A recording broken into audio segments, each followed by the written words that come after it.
we've got a genius of the brackets to break it down with. He is the Maven of mid-majors, the Lancelot of low majors. He knows more minutia about March Madness than anyone else I know. 13 years as the voice of the Winthrop Eagles men's basketball team, our friend Super Dave Friedman. Dave, good morning. Good morning, DA. It's nice to be called a genius for the first time in 4 decades. Well, let us start with some rapid-fire Q&A about the bracket. Number one, who is the best team no one's talking about?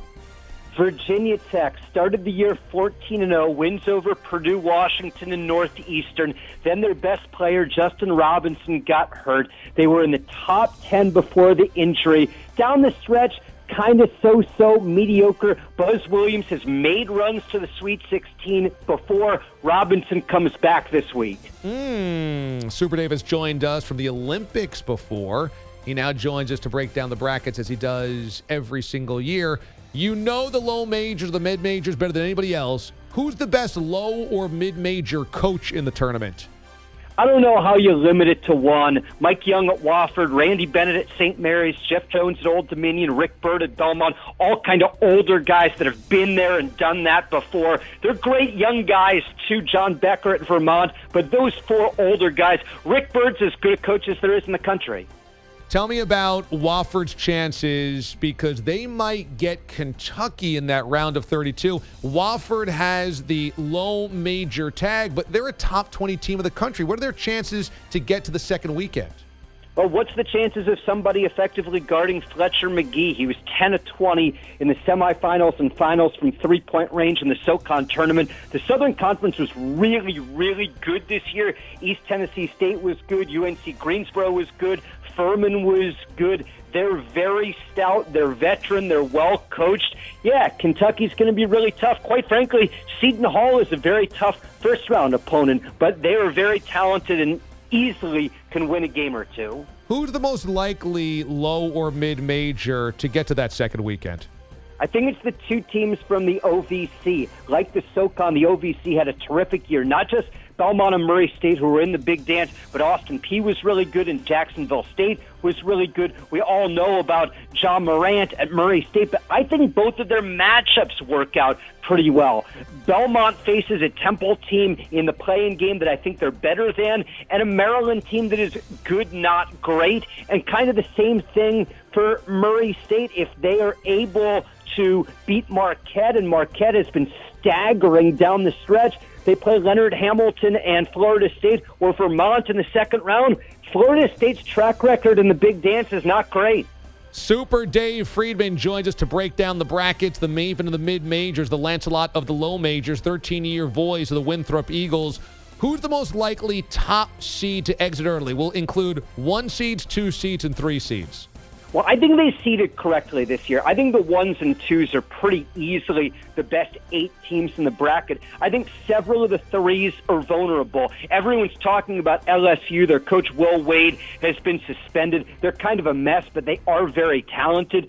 Purdue is not a team I love. I like them, but I have a ton of respect for Old Dominion and the way they play defense. Houston is a team I like a lot, but Georgia State has done it before, and Ron Hunter's team, again, is pretty good. I don't know what to believe about UVA because Virginia is a 1 seed yet again, and Virginia feels like they're going to take it very seriously compared to what happened last year, but I can't shake early exits for Tony Bennett's squad.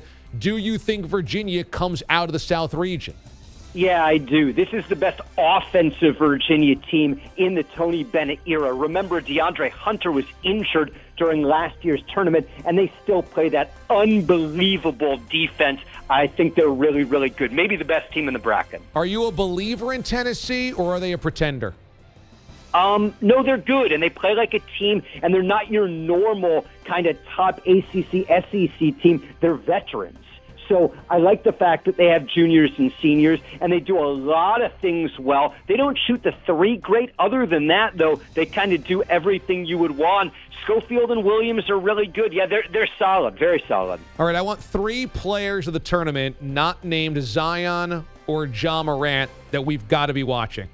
Well, Rui Hashimura at Gonzaga is an unbelievable story. He's going to be a top 10 pick in the NBA draft. He's from Japan, and he's all sorts of fun. Jordan Ford at St. Mary's has been compared by head coach Randy Bennett to Patty Mills. He's a scoring guard who started the year playing at point guard, and then they moved him off the ball because it was too much responsibility to try to be the team's best offensive player and run the offense and try to guard a good player on defense. They moved a freshman, I should say, a sophomore walk-on who starts at point guard for them, Tommy Kuzi. And then I'll give you two others because they're a lot alike. Dylan Windler at Belmont and Fletcher McGee at Wofford, two 20-point-a-game scorers at mid-majors. Who is the most overrated coach in the tournament? Well, Leonard Hamilton 6 times at Florida State has been a favorite in a first-round NCAA tournament game and lost. So that's not particularly good. We remember that they went on that great run in the NCAA last year. We remember very recently they went to the ACC Tournament Championship game, and they are unbelievably talented and incredibly deep, but his tournament track record isn't very good. You said you liked the way the selection committee seeded. What was the worst job of seeding by the committee? Well, if you were just to take one little thing, I think Cincinnati's closer to a 5 seed than a 7 since they won the American Conference Tournament. They really hammered a good Houston team in the championship. But my biggest gripe is the Pac-12. The Pac-12 was a low major this year. They weren't a mid-major, and they weren't a Power 5 conference. They were bad. There are no good teams in that conference. They shouldn't have had 3 teams. They should have had 1. Okay, so what do you think about Oregon? I'm hearing some heat that Oregon is a trendy, sexy, dangerous 12 seed. What do you think? Well, they're playing a very okay Wisconsin team. That 4-team group, Wisconsin, Oregon, Kansas State, and UC Irvine, any of those 4 teams could come out of that group because there's no monster in it. Dana Altman's a really, really good coach. They won the conference tournament because he figured out at the beginning of the year when Bol Bol got hurt how to play. It took him all year to kind of adjust, and they got it done at the end. He's excellent at what he does. They're not overly talented. They're going to be good a year or 2 from now, but they're not ready to make a big run right now. That being said, one of those 4 teams is going to be in the Sweet 16. None of those are one of the 16 best teams in the country. Who's the worst number 1 seed in the bracket? Yeah, that's incredibly difficult to say. The number 1s are correct. Duke and Gonzaga have the earliest tests. Virginia Tech is very good, and Syracuse is pretty good. So if one of those teams, one of the number 1s, is going to lose early, it's probably one of those. I think UNC has a cakewalk into the Elite 8, but maybe they get knocked off at that point. I probably would say they're the worst of the ones, but it's really close. Those 4 teams could all easily be in Minneapolis. So you think that Duke could get a challenge of the round of 32 between VCU or UCF? Well, I think there's a greater chance that they're going to get a challenge from Virginia Tech in the Sweet 16. VCU, the way they play defense, they're always dangerous. But no, I think Duke probably beats those teams. I see. So Duke against Va Tech in the Sweet 16 could be a challenge. You think Gonzaga against Syracuse in the round of 32 could be a challenge?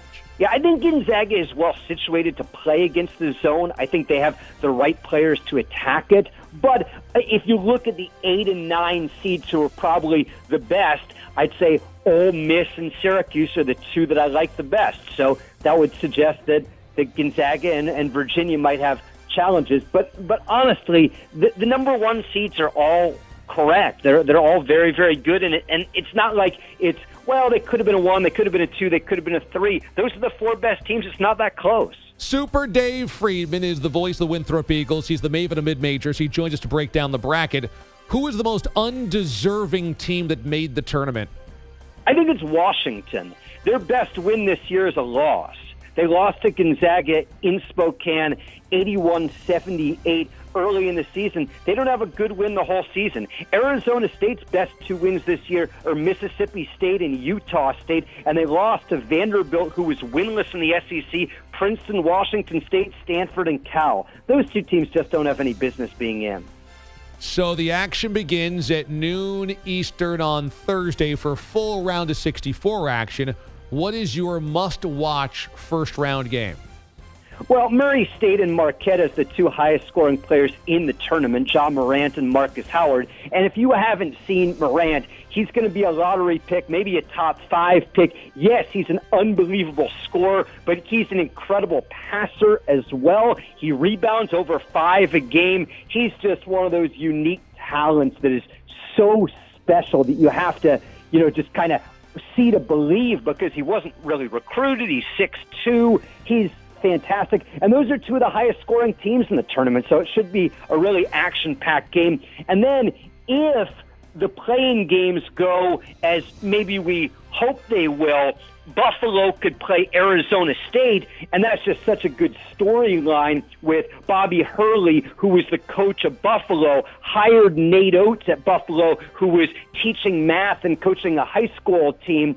Hurley moves to Arizona State. Oates gets the head coaching job at Buffalo. That's just really fun, and maybe the really fun part of it is Buffalo is better. The mid-major, the school that Hurley left, they've got better players. There are two in-state rivals, two pairs that have the same seeding. So I want to ask you about Michigan, Michigan State, both of the 2 seed. Who's got more potential for a deeper run, Michigan or Michigan State? I think it's equal. I mean, if you look at the Ken Palm numbers and the net numbers, they're almost exactly the same. Michigan State is amazing this year. They've dealt with injuries and kind of issues throughout the year, and somehow they're still one of the top 5 or 10 teams in the country. But, you never count out John Beilein, because this is what he does. His teams get better throughout the year. Every year, this is a tremendous defensive Michigan team, and they're always able to hit 3-pointers. I think they're both really dangerous. I don't know that one is dramatically better than the other. And what about a pair of 4 seeds out of the Sunflower State, K-State versus Kansas? Who's got more potential for a deep run? Well, Kansas is finished. I mean, their 2 best players are hurt. They've got the FBI breathing down their neck. I mean, if Azubuike was healthy, and he hasn't been healthy in months, I'd really like Kansas. And Vic isn't coming back. They're just not very good. Kansas State has injury problems of their own, but Dean Wade may try to play in the tournament. Those are 2 teams I'm not particularly high on. Let me ask you who your Final Four and national champion is. Well, I think the 4 number 1 seeds have great chances. I really do. I like Virginia a lot. I mean, I think the way they play offense this year significantly better than the past, combined with the best defense in the country. I really like the Hoos. Finally, you were the host of the Bearded Carcast over the course of this season on the road with the Winthrop Eagles, where you call the play-by-play. What's the best thing you ate on the road in conference this year? Ooh, now that is a difficult question. We eat really well everywhere we go. The coolest thing we did all season was we went to Lexington, Kentucky, and Lexington's a tremendous city, as you know, and we got to hang out with Zenyatta on the farm. So we did a little horse racing combined with basketball. But in terms of best things to eat, I don't know. I like those places on the side of the road that serve burgers and fried chicken that no one kind of knows about, and then you just kind of discover them. So I'm sure it's some hole in the wall. But if someone wants to hear about all the places we ate and all the things we did, the Bearded Carcast has that plus a tournament breakdown. There is where it's at. The Bearded Carcast is your podcast, available all places podcasts are available and downloaded. He is the Maven of mid-majors, the Lancelot of low majors. He's the 13-year voice of the Winthrop Eagles and the captain of Calcutta. He is Dave Friedman here on the show. Super Dave, you're the best, man. Thanks so much. Awesome, DA. Enjoy the tournament. Okay, buddy.